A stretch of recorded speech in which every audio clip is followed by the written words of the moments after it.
Assalomu alaykum. Qanaqasizlar, tinchmisizlar? 10 ming qadamchilar bormisizlar?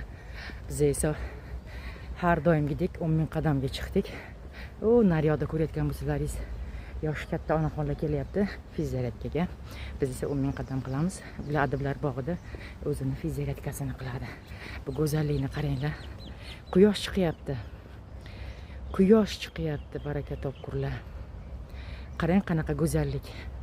Bu narsani o'z ko'zingiz bilan ko'rib, mana shunaqa bahramand olish sizga yana ham energiya beradi.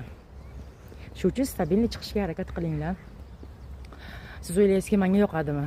Har kuni chiqish menga ham yoqmaydi. Turib chiqqanimga qadar yurib, to ko'chaga chiqqunimcha chiqishing kerak, Nargiza chiqishing kerak deb o'zim majburlab chiqaman bir xil payt. Men ham charchayman, men ham uxlagim keladi, men ham dam olgim keladi. Yakshanba ekan bugun dam olaygan demayman. Stabilni chiqishga harakat qilaman.